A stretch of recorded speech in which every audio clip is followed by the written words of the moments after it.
I'd rather die drunk, broke at 34 and have people at a dinner table talk about me than live to be rich and sober at 90 and nobody remember who I was. I want to be great. And you're not. I want to be one of the greats.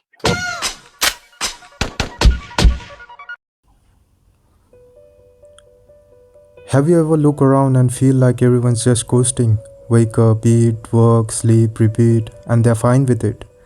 They've accepted it, but you haven't, because deep down you're terrified of becoming just another face in the crowd. That's the fear of being normal. See, most people they just want a stable job, a decent house, some comfort, and there's nothing wrong with that. But if you're watching this, I know something about you. You want more. You want to matter. You don't want to live a copy-paste life. You want to break patterns. You want to create something that outlives you. You want to feel like your existence means something. And that's why being normal scares you more than failure ever could. Because failure means you tried. Being normal, that means you settled.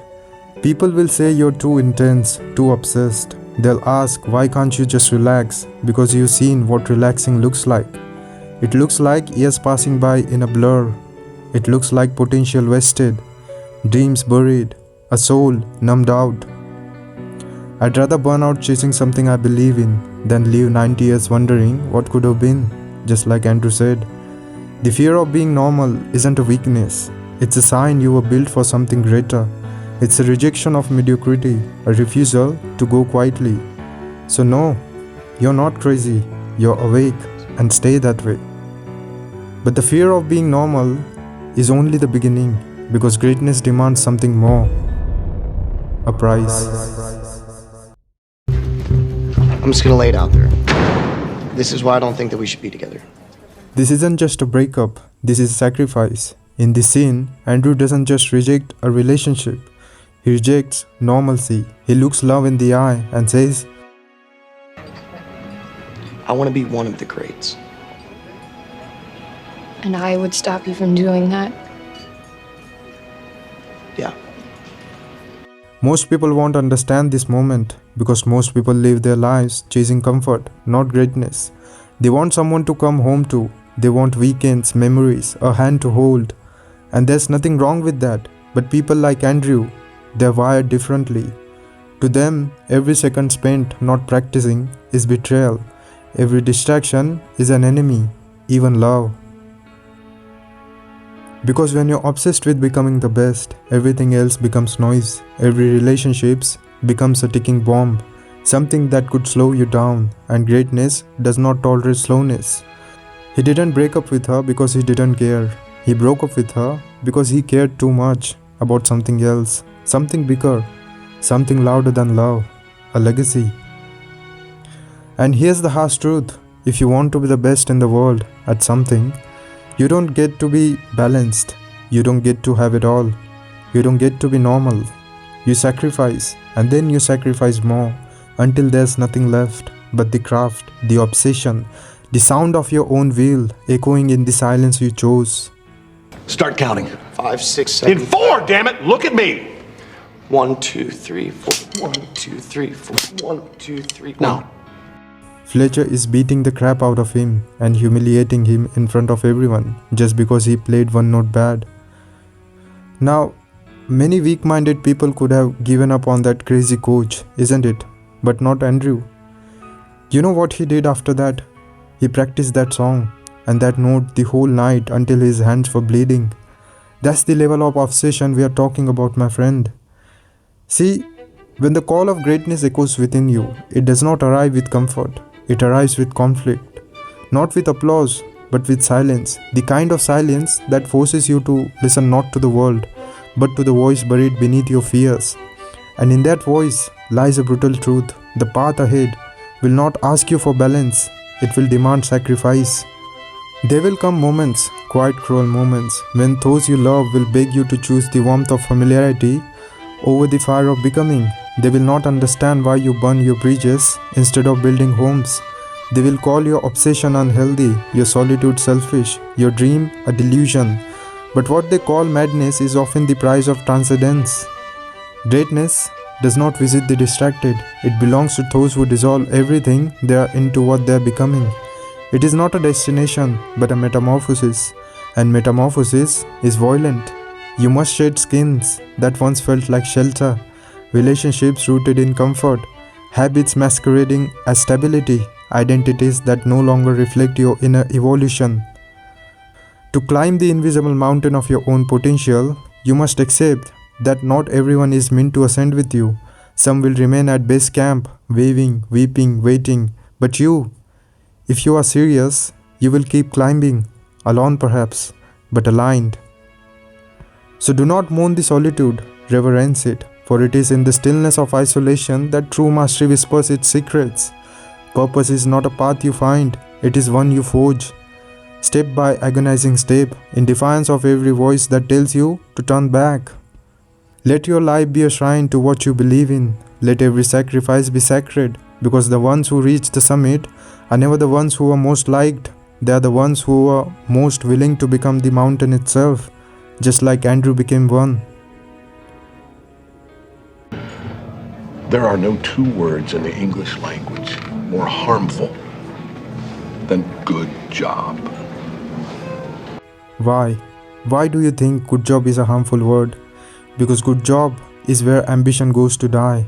It's the lie we tell people to keep them comfortable, to keep them average. It's the pat on the back that says, stop, you've done enough, you can rest now. But greatness doesn't come from rest, it comes from discomfort, from failure, from hunger.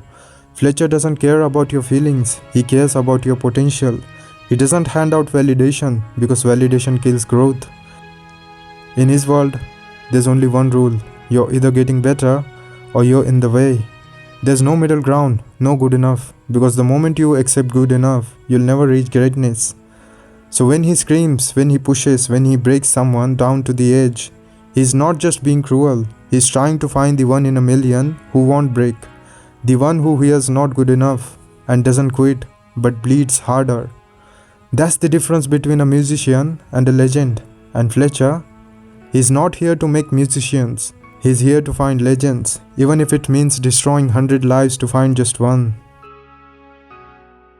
And we're going to do some old standards for you, but first we're going to start out with a new tune by Tim Simonek called Upswingin'. During the final performance, Andrew thought he was ready. He'd rehearsed, he knew the songs, he believed this was his moment, but Fletcher had other plans. A trap. He announces a new song, one Andrew hasn't practiced, hasn't even seen. And then he leans in, whispers to Andrew, You think I'm fucking stupid? What? I know it was you. Revenge! On stage, in front of everyone. Andrew stumbles, falls apart, the performance crashes, he doesn't know the notes, he's drowning. And when it ends, Fletcher walks up to him with that same cold, condescending smirk and says,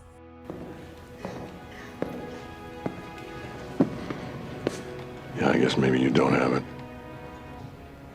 And in that moment, Andrew had every reason to walk away. He already gave up the drums once. He came back thinking maybe this performance could mean something, but all of it, just another one Fletcher's mind's game. Another humiliation.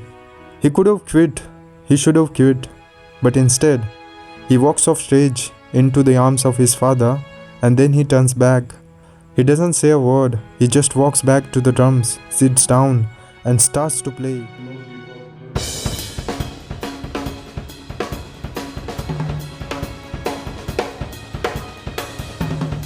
Not for Fletcher, not for the crowd, for himself. And in those next few minutes, something happens that words can barely touch. He plays the drums like his soul is breaking through his skin. A sound born from suffering, obsession and defiance. He leads the band, takes control, he owns the stage. And Fletcher smiles, not out of cruelty, but out of something deeper, a pride. Because in that moment, Fletcher saw what he'd been chasing all along. He's Charlie Parker. When you watch this film, really watch it, you'll understand. Life won't hand you success. It'll hand you tests, traps, setbacks. It'll try to break you over and over again. And most people will stay broken. But sometimes, life gives you one shot to rise, to take flight. And for that one shot, you have to be obsessed. Because no excuse, no justification, no weak story you tell yourself will save you from the truth that you'll regret not giving everything you had. So listen, my friend, if you want to do something extraordinary in your life, you have to start and stop waiting to be the best. The world doesn't reward perfection, it rewards momentum. Success doesn't belong to those who aim perfectly, it belongs to those who begin. The ones who rise aren't always the most gifted, they are the ones who show up, bruised, shaky, but unshakable in their will. They fall, they get mocked, they fail in front of everyone, and then they get back up because they understand the truth. You don't need to be the best, you just need to keep going. You want greatness? Forget perfection. Choose consistency. Forget applause. Choose alignment. Forget fear. Choose that one small step again and again until your silence becomes your roar. You know who wins?